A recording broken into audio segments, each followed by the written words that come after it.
Good morning, good afternoon, and good evening, wherever you're joining us from, and welcome to the Red Piranha Product Showcase. My name's Ben Aylett. I'm the Product Manager for Red Piranha, and I'm joined by Damien Cantello, Head of Product Marketing. Together, we're going to give you a background on the Red Piranha business, talk about the current state of play in the cybersecurity industry, explore the concepts and technologies that make XDR effective against modern threats, and help businesses take steps towards an increased level of readiness using the Crystalline XDR platform. This will be followed up with a short product demonstration where we will showcase some of the capabilities of the Crystalline XDR appliance. Let's start at the beginning in 2015 when our CEO and founder, Adam Bennett, was performing incident response and security consulting. He would be called out to a business to help them recover and then shore up their defenses. After recovery, like we all do, Adam would point out what needed to be improved.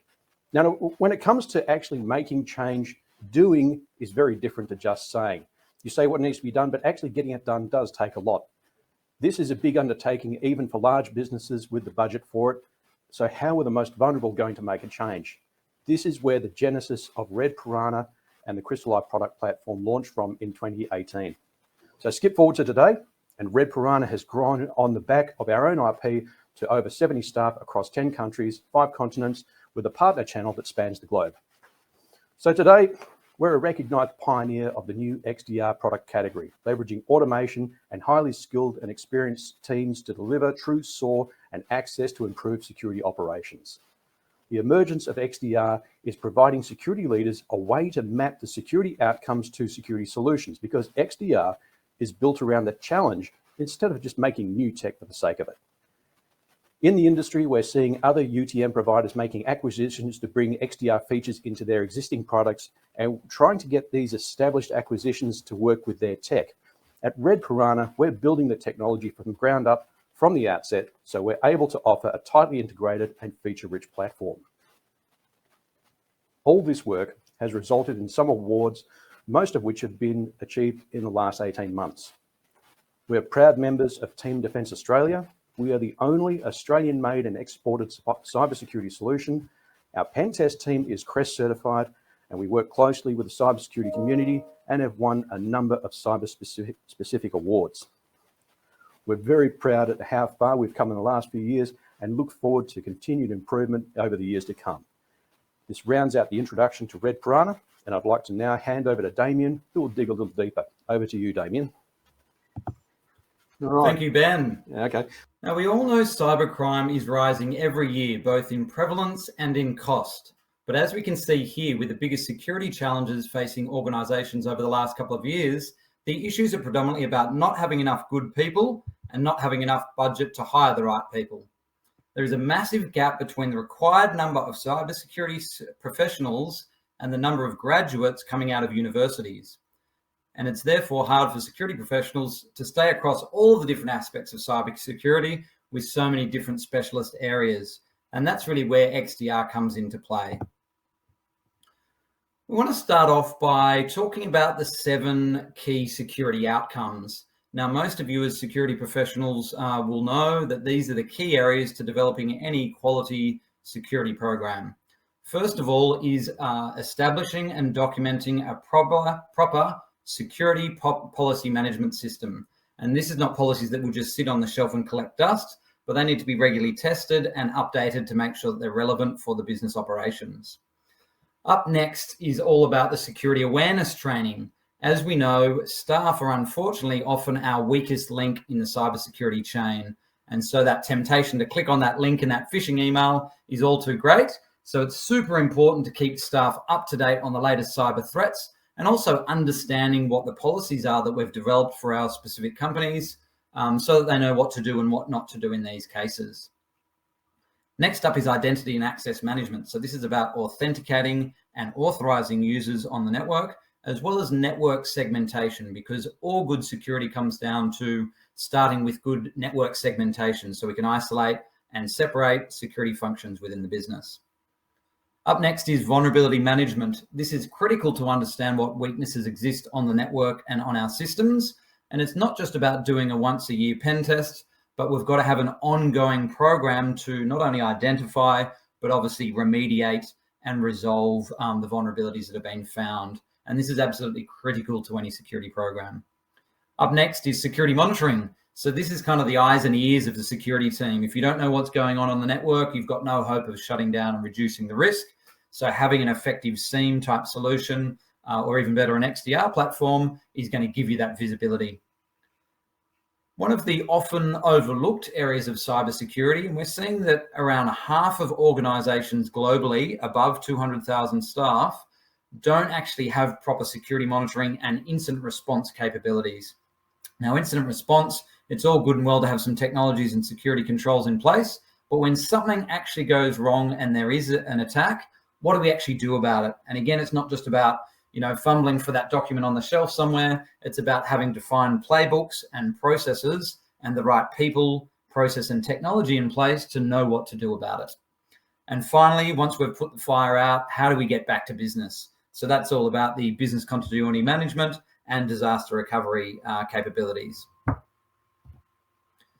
Now, with each of these 7 key areas, they map to different security standards. Obviously, there's a lot of security standards out there in the market, and the key sort of 3 ones being ISO, NIST, and COVID 5, but pretty much any standard will correlate back. We can see the sections of those standards, how they correlate to each of these 7 key security outcomes. There are so many standards, speaking of all of the compliance requirements that are out there, and it's often overwhelming to try and stay on top of them all. Now, fortunately, the reality is that many of these are based on similar principles. Some are more comprehensive than others, like NIST and ISO are pretty comprehensive, and some are specific to certain industries like PCI and HIPAA. But basically, if you're doing the right things, then you should be in good shape for most of these standards and frameworks. There are, of course, some specific requirements with each, and they apply differently to different organizations in different cases, but there is a lot of overlap. The key message here, however, is that companies need to do the right thing with their cyber strategy, because pretty much every organization has some kind of compliance obligation. Might be just GDPR, for example, if we're doing work in Europe, or other industry-specific requirements. And legislation is growing, and penalties are getting heavier, particularly to the directors of companies who aren't doing the things that they're supposed to be doing. So it is increasingly important to tick the box on compliance. Cybersecurity, as many of us will know, is a journey. It's not just get the consultants in, see how we're doing, and see them again next year, but it really is a journey. Now, most organizations, if we look at this diagram on the right, most organizations work through stages 1 to 3, the ones you can see in purple there, but struggle to gain maturity through stages 4 to 7 once the consultants walk away. Now, unfortunately, this process often involves multiple consultants, different types of services, dealing with multiple vendors and implementing many products. Whereas with Red Piranha, we take an end-to-end approach through this journey with our security services for the consulting stages, plus our own technology to cover the security controls and our integrated services to meet compliance requirements. Now, we know that not all organizations are greenfield sites, so there's going to be existing products and existing consultants, which is absolutely fine. In fact, it's much better if organizations are already partway across the journey, but we can come in and look for those gaps and try to fill in the missing pieces where we can. And what we've seen in most cases, the Crystalline approach with our platform and integrated services provides 5 times more capability at 1/8 of the cost of alternatives. So really powerful ROI on this approach that we've seen with our customers. Now, in the cybersecurity industry, we are very guilty of acronym overload, and it is a bit of an alphabet soup out there. So you will be forgiven for not being across all the terms. Hopefully a lot of you are familiar with most, if not all of these. But I wanted to kind of dispel some of the misconceptions around different terminology, particularly around the technology stack, and then explain how XDR kind of fits into that. So if you move from left to right here, we're sort of seeing, the protection, detection, and response. We've sort of broken it down to there's sort of the 3 functions of security that you've probably heard of.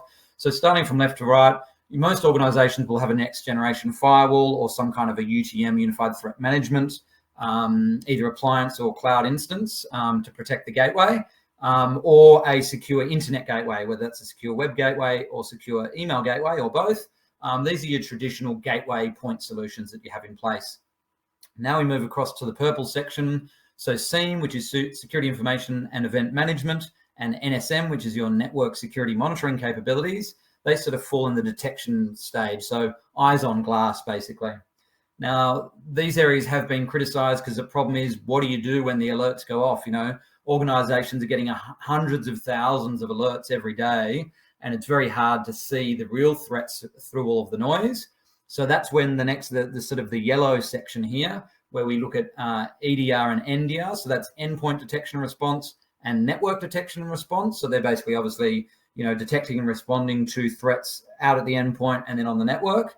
And then MDR, which is managed detection and response, is the managed service capability where you've got typically an outsourced environment such as a security operations center looking at your endpoints and your network traffic to identify the threats. So that's then moving across further to the right. So that's then identifying something and kicking off an incident response program. That's where we have DFIR, so digital forensics and incident response is really getting into the nitty gritty of what actually went wrong in this particular incident. And then SOAR, which is a more recent development, is around security orchestration and automated response, which is really about trying to automate those last few phases. So this is where there's human-machine interactions that can kind of help automate some of those processes. So that's kind of the current state of play. So where does XDR fit in? XDR is really kind of sitting across all of these. It's providing a unified platform to take the headache away from managing all of these disparate systems. Now, XDR is actually more than just these things, but I just wanted to sort of start off by showing you how all the acronyms kind of fit together in the different security controls and how XDR is that overall one acronym to rule them all, so to speak. As I mentioned, there is more than just this in XDR. So what we'll do is very quickly show you sort of the end-to-end spectrum. Again, there's a bit of detail here. Just pay attention to the things that are most relevant. But these 5 key areas, again, the 5 functions of security is the extension of what I discussed on the last slide. So identifying, protecting, detecting, responding, and recovering to threats across the organization.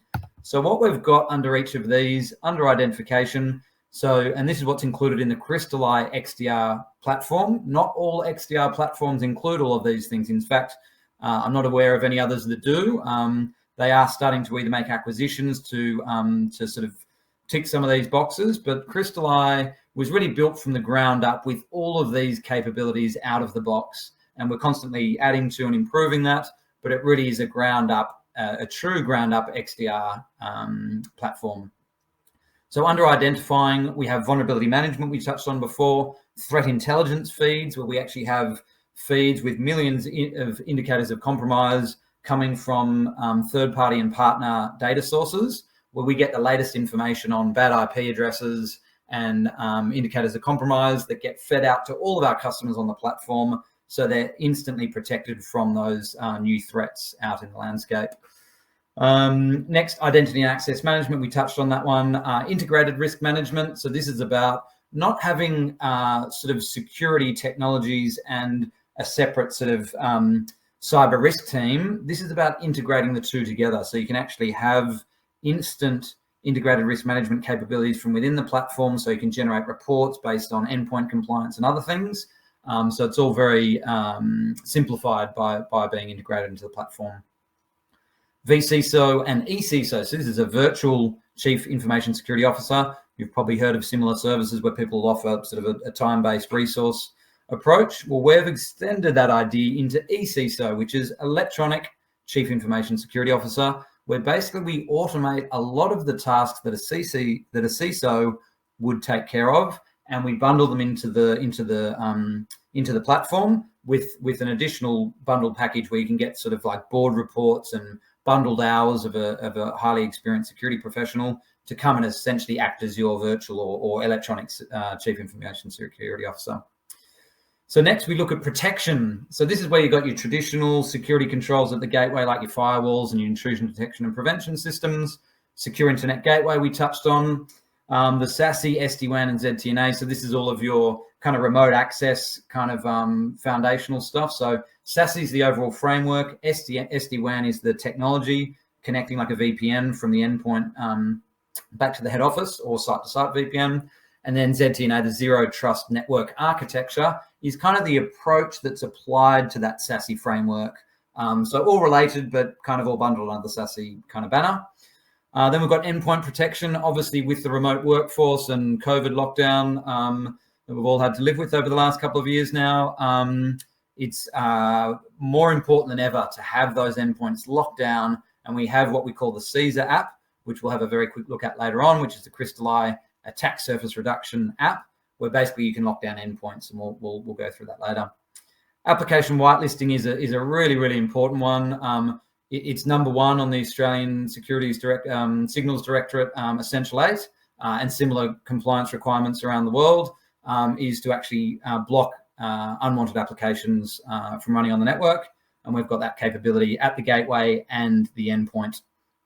CASB, so this is a cloud access security broker.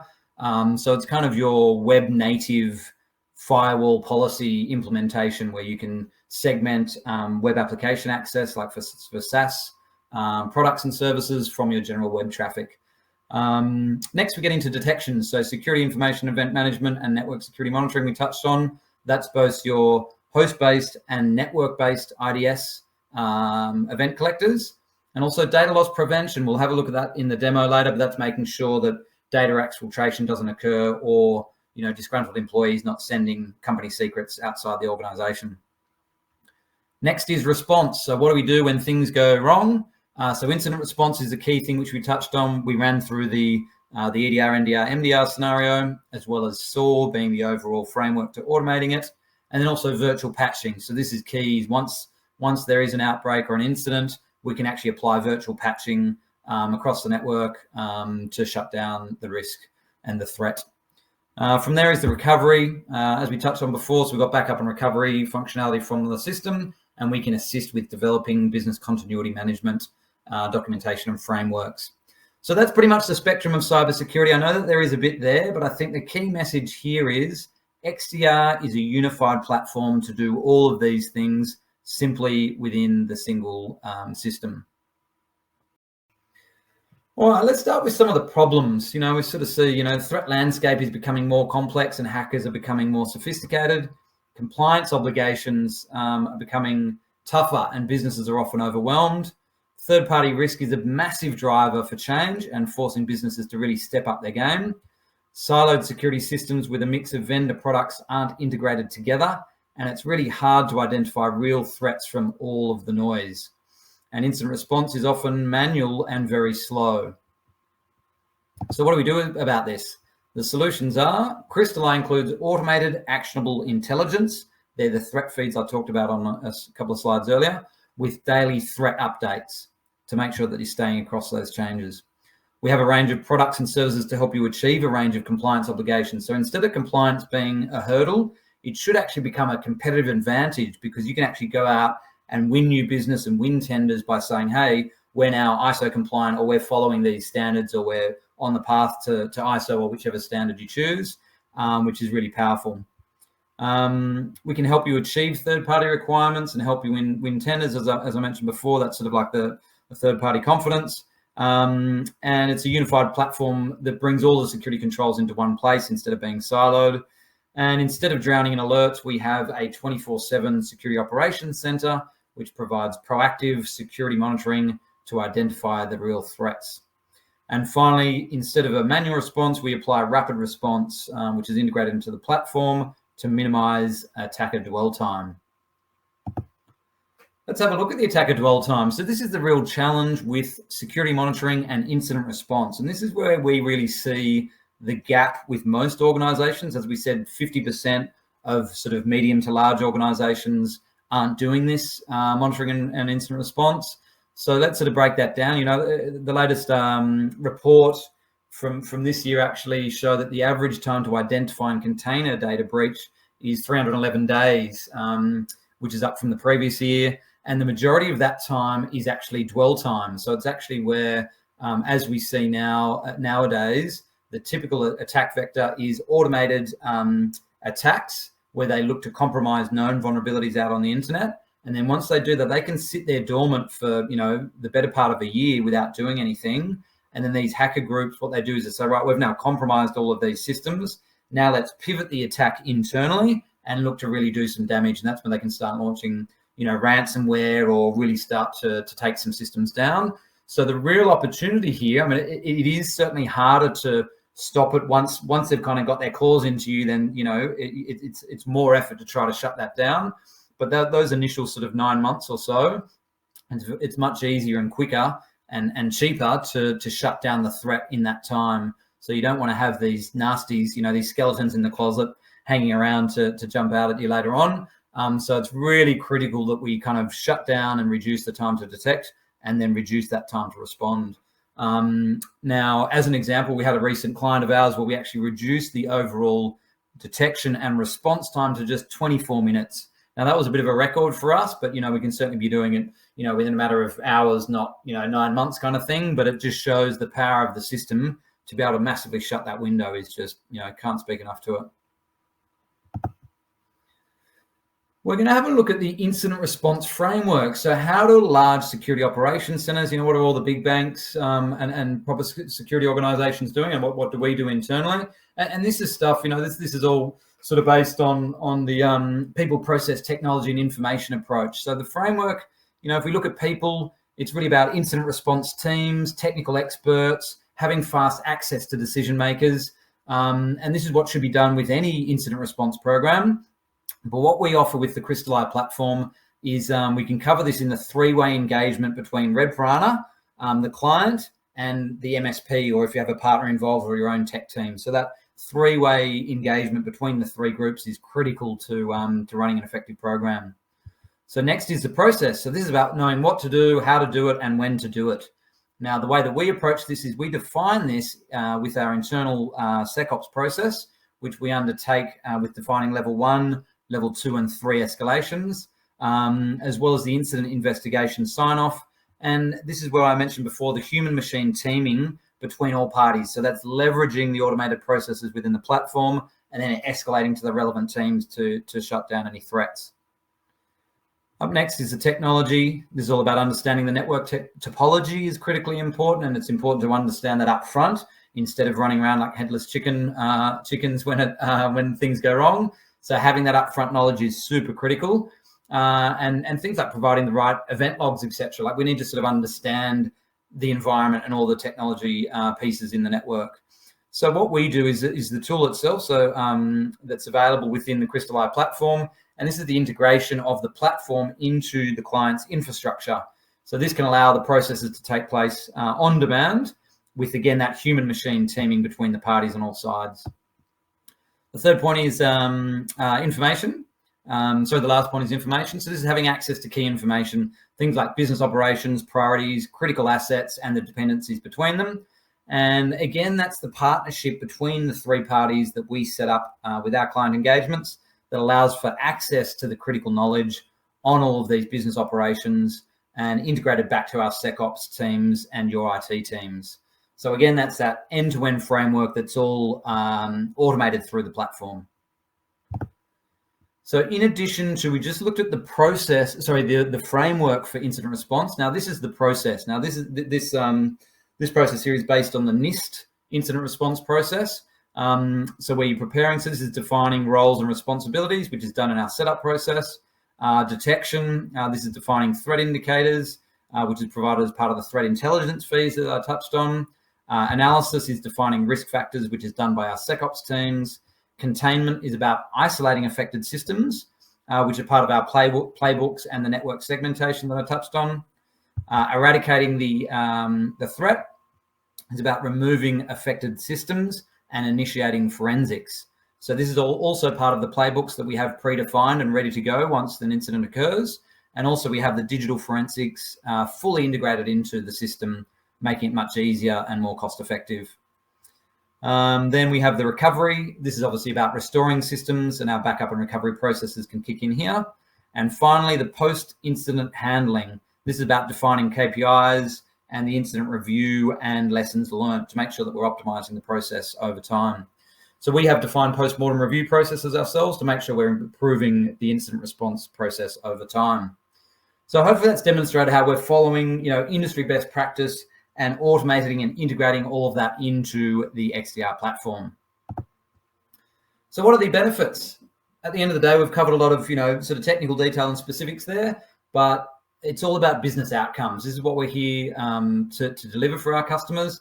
That's about reducing the risk of a security incident, reducing the time to detect and respond, and reducing the cost of securing your business. And that's what it's all about at the end of the day. Here's a quick network diagram showing you a few of the different product elements that we talked about. So it's, as I mentioned, it's a suite of products that protects organizations from the cloud to the endpoint. So up in the cloud, obviously we're living in a cloud-first world, and that requires a cloud-first approach to cybersecurity. So we have, there's a slide on this in a sec, but you can have a look at our XDR cloud product and how that works. We also then have on-premise, so down on the bottom right-hand side of the image, you can see there. So this is where we have our, it's vital to protect on-premise networks, even though there is obviously a move to the cloud, but you've got to be securing your access to the cloud. So where all of your critical systems, and obviously as we're all returning to work, and even when not, it's about protecting that sort of end-to-end network topology. And that's sort of about that defense in depth approach and really sort of affecting that with our appliance solutions. And finally, the remote workforce shown at the bottom here. So obviously with COVID and work lockdown, the increase in work from home has grown significantly, and this really increases the attack surface. So proper endpoint protection is more important than ever, and we can have a quick look at how that works.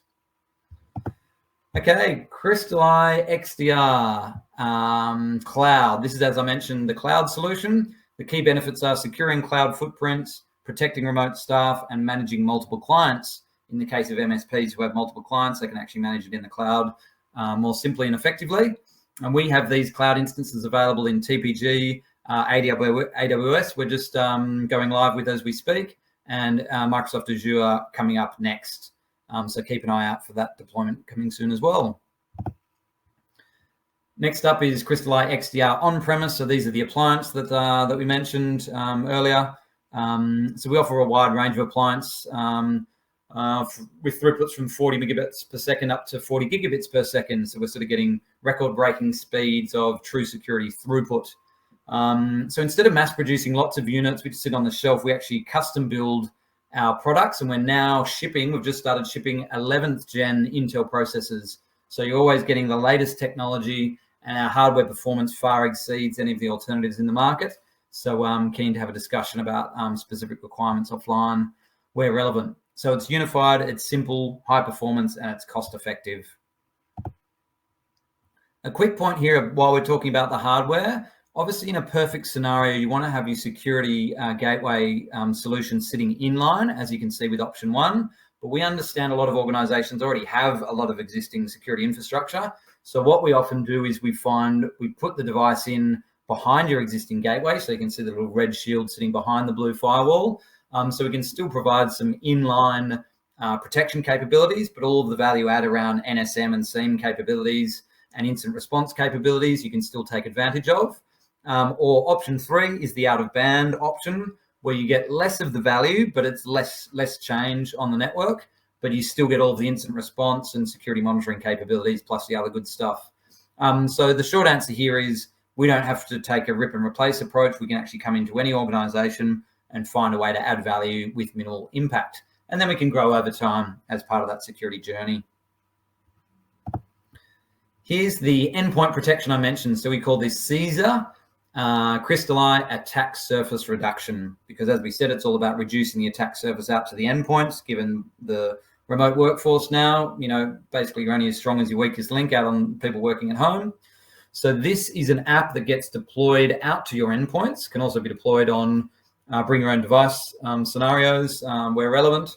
And it talks back to the central console to run system hardening and application whitelisting in the key features. So if you have a look at the graph on the left, you can see it very instantly shows you the leftmost graph is the system hardening overview. So it can show you how many of your workstations or endpoints have been hardened and had the policies applied, and how many haven't. So just at the click of a button, you can get visibility across the whole sort of endpoint across the network, which is really powerful for compliance reasons. And equally, application whitelisting. So this is about blocking unwanted apps out on the endpoints. You can literally just view a list of applications and either allow or deny those applications on the endpoints, and then get instant reporting back through the dashboard here to see who's complying and where it still needs to be rolled out. And that little screenshot on the right shows you how it's application whitelisting. So it's allowing certain applications or rejecting certain applications, and then you can push that policy out to the endpoints. All right, on top of all the technology, so that's an overview on the technology. We're now looking at the services that we offer. So we offer a range of services as well as the integrated services that we talked about. So, customized jobs and professional services such as risk assessments, pen tests, etc. We can work with on a scope of work sort of basis, but some of the automated services like the eCISO service and MDR that we touched on, we have an SLA that's integrated into the platform. But this is a lot of the usual stuff. So from compliance through to resourcing, assessment, the full range of different assessments that we do there, training, we talked about that security awareness training before, and all the testing. So VAPT testing and other types of penetration testing services, through to the management side of things, and then investigation as well. So it's a full gamut of services to complement the platform. Finally, here's some of the analysts' feedback and reviews. So from IDC and Gartner, scoring the highest across most of the categories. You can see in the network firewall category getting 4.6 stars and actually 5 stars in the IDPS category. So customers are really happy, and we're getting really positive feedback, which is always encouraging. So with that, I would now like to switch over to the product demo. So what we're going to now do, obviously I've given you a bit of an overview on how the platform works and what it's about. What we're now going to do is actually take a look under the hood to see how this guy runs. We're going to sort of skim through some of the features, but I'll spend a bit of time on some of the others. Now, it's important to note that what we're looking at here, this is what the security analyst will be looking at. So customers or indeed their MSP partners don't need to be doing this themselves every day. In fact, the idea is with our integrated services is that our security operations centers around the world will actually be doing this monitoring for you. So you don't have to worry about doing it, but it's just really good for you to understand and see some of the capability. And certainly for those clients who are a bit more tech savvy and keen to see what's going on, then you certainly have access to the interface to be able to get in and see what's going on. So first off, we're going to start with a security dashboard. This shows us a cool little map of the world, as we can see, and all of the current threats that are currently being experienced on the network. So this is the demo box that I've got here with me now, and you can see one of the most amazing things whenever you turn on a security device and put it out on the big bad internet is just how much malicious traffic there is going on out there. And as you can see down the bottom here from the list of events, there's a whole lot of stuff going on all around the world. So a lot of it's coming in from the US at the moment, but there's stuff coming in from Greece, the Seychelles, all over the world. You often see a lot from China and Russia, obviously. But yeah, that's typically what we're kind of seeing here. So let's have a look at this latest threat that's come in. We can see source and destination IP, the port that it came in on, as I said, the country and region it's coming in from. So this was a Trojan, so the VM Protect binary inbound via HTTP. And so this one was blocked. So let's have a look and see. Now, we do tune these systems. As with any security system, we typically set it up and goes into learning mode. We come in and tune them to make sure we're allowing certain traffic that is expected on your particular network and make sure we're blocking the bad stuff. And our security analysts continue to work through that process of fine-tuning that as we go. So we got some more details about this particular threat that we can have a look at here. We can check out it's just a severity 1, but it was still blocked, as we can see here. Now we can choose to disable the rule, or we can change the rule actions. So we can say, okay, actually don't reject it. Let's actually just alert on that one. Or a really powerful feature, and this is one of those features that is super powerful, but there's no fireworks going off when you do it. But what I'm going to do here, if anyone's ever concerned about an event that's coming in, whether you guys or through our SOC team is concerned, we can instantly escalate here. So I'll say test only, because this does actually go to our live SOC team and they'll start calling me to see what's going on. But so test only escalation, but you can write in whatever details you want here. And then we submit that and it goes straight off to our SOC team to start investigating. And what they'll then do is investigate it and kick off that incident response process that we talked about before in the slide deck, and start shutting down the threat. So it's really powerful functionality all from the dashboard here. So what we can also see is a scan summary. There's RDPS alert statistics. So you can see there's quite a lot of alerts coming in here. You can see the top IP addresses. So my laptop is the one that's running most of the traffic on this particular demo network here. And we've got a network map, so you can see all the different devices. So you can very quickly and easily sort of click on different devices and see what's going on. We also get a breakdown of the top protocols. So SSL VPN, because I'm running off the VPN here locally, and then all the other protocols that are running on the network. So really helpful dashboard from a single screen to be able to get all of this information that's visible, obviously, both to our SOC and to your security and IT teams, is really quite effective. So let's have a look at the system dashboard now. So these are all the vital stats for the appliance itself. So all of the network traffic on the internal interface and the external interface. So you can see that peeking out when different things are going on. CPU usage and memory utilization on the device. We also have all the different apps. As we saw from the slides earlier, there's a whole lot of different feature sets running on the appliance or in the virtual instance. And what we can do here, for example, if we're running in out of band mode, we might choose to turn off the web proxy server on the antivirus if there's already systems already in place. So you can choose to optimize it that way. But typically, if you're running in inline mode, you want to have everything turned on, obviously, and that provides that defense in depth, even if there are some systems already in place. Summary of the events and alerts going on, users and groups, and disk usage, and a few other bits and pieces. So they're kind of your vital stats. What we're going to have a look at here is a threat hunt dashboard. So basically, this is quite an effective tool. As we talked before, there is that window of opportunity of the dwell time where the attackers are sitting around for 9 months or thereabouts. And so what's really good, and we're seeing this in professional services, is sort of threat hunting where white hat hackers are proactively getting onto the network and trying to look for the bad guys or exploits that are sitting there. Well, through the platform, we can actually now do this ourselves. So you can see, as an example here, now obviously this is just on my demo network, so obviously I'm going to be doing most of the traffic. But if this was an actual corporate network with hundreds of users, if one person was doing gigs of traffic upload and download, that might raise a red flag and allow the SecOps team to sort of investigate a bit further to say why is Damien downloading or uploading gigs of data at midnight or whatever. And they can start to investigate more. That could either be, a ransomware attack where they're trying to kind of take all of the data off-site, or it could be me sending sensitive information off-site as well. Again, we can see that by IP address and external IP addresses as well. So it's sort of more of a breakdown. We can also see that based on protocols and applications as well. So there's a fair bit of information there. And also active sessions. So this is where it's all about the exciting, who's on the network right now and what are they doing. So we can see that broken down by each of the network interfaces. And this trends out over time. As you can see, it sort of builds up the graph to help you look for any sort of suspicious activity. Right, now we're going to go into the system configuration. So this is all about setting up the box.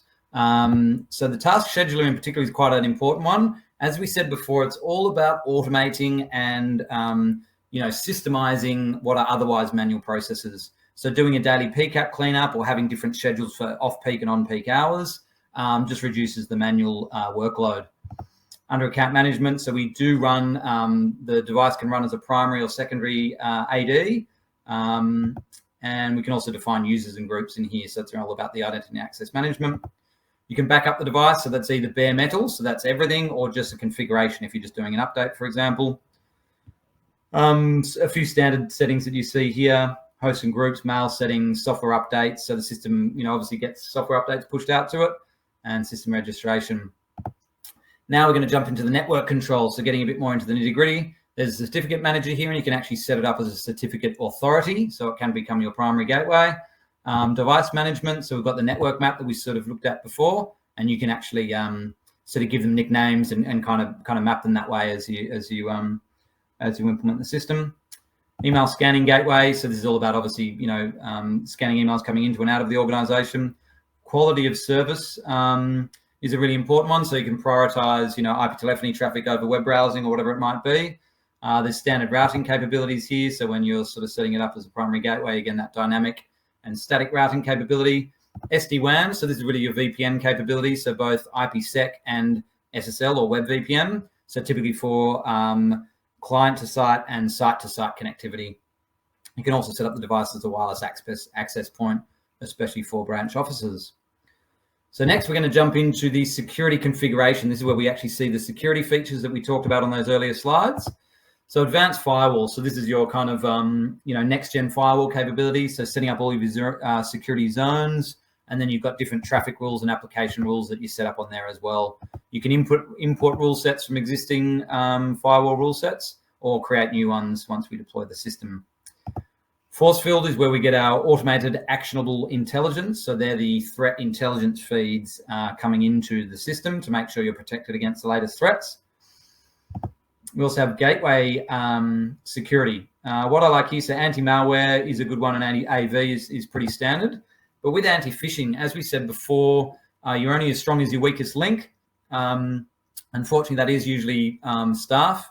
And as much as we try to run that security awareness training as often as we can, it is always tempting to click on that link. So what we can actually do here, these are things like, emails pretending to be from the bank or from your sysadmin, or, you've won the lottery or whatever.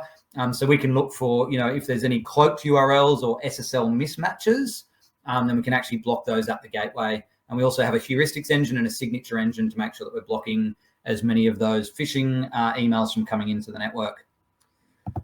IDPS. So this is where we have the 45,648 rules. So this is growing daily. And these rules, the reason why we have so many, most other IDPS systems have sort of got 5 to 10, maybe 15,000 rules running across their engines. We have significantly more than that, mostly because of the number of threat intelligence feeds that we have coming into the system and then getting converted into, through that automated actionable intelligence, we then create IDPS rules to block those latest threats natively out of the platform. So that's why we see so many rules kind of running in there. And then we can break down those particular rules and get visibility on them. So there's log processing, protocol filtering, and web filtering, where we see that content filtering, so blocking inappropriate websites, web access control, and then obviously the web proxy server being a critical part of protecting the gateway. So as you can see, a whole lot of security features bundled within that the security configuration section. Now we're going to have a look at some of the compliance controls. And this is one of the areas that's really deficient in most other security platforms, is not having that integrated compliance capability. And we'll have a look at a couple of examples here.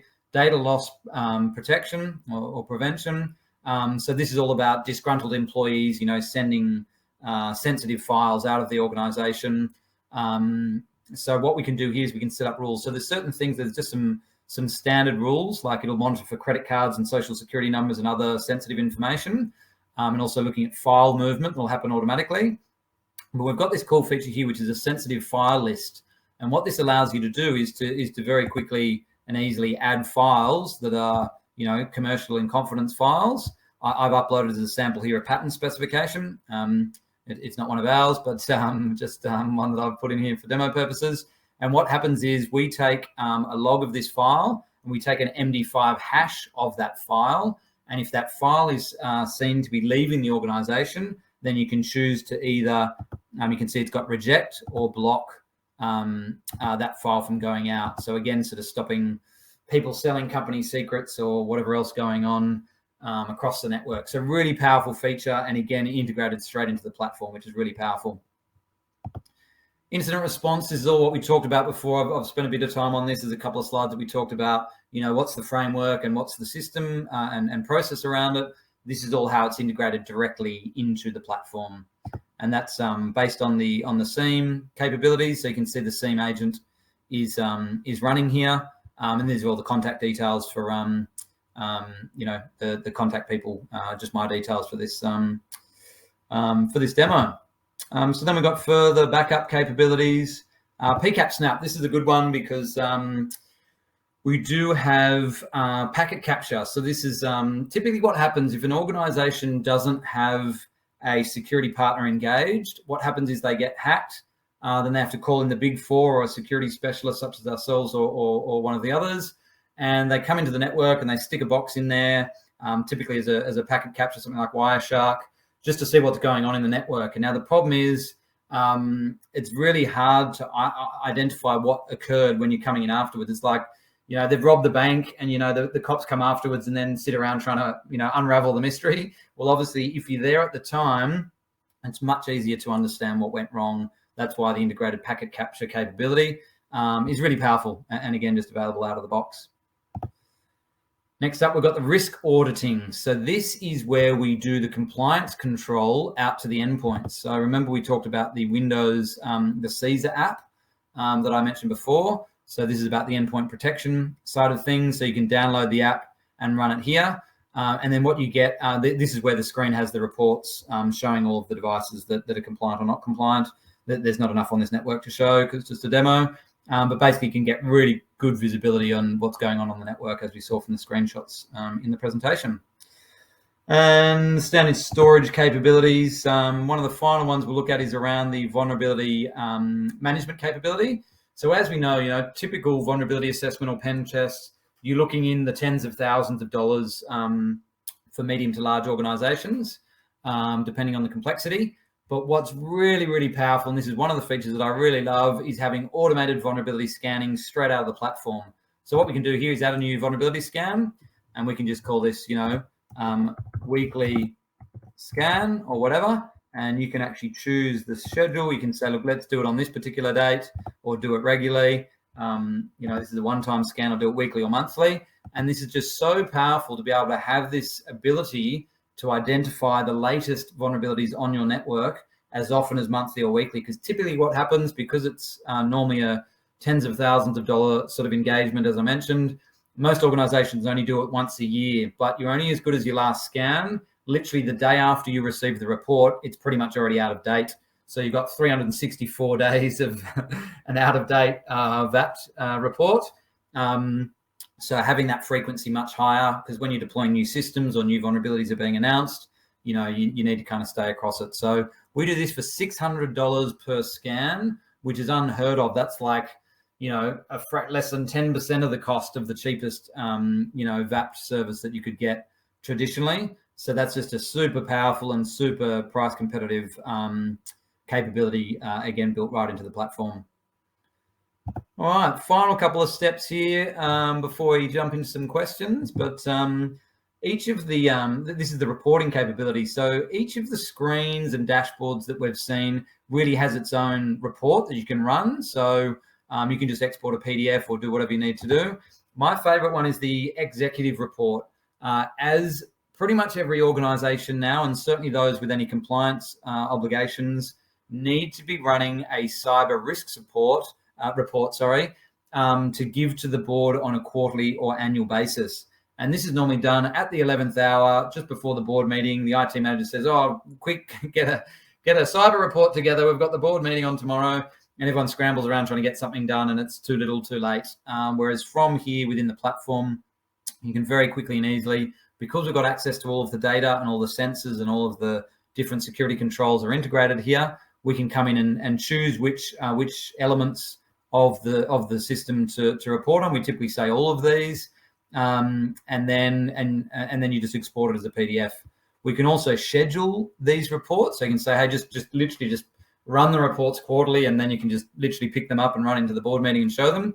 Hopefully you'll have time to read them beforehand, but just it really simplifies that what is typically a manual process.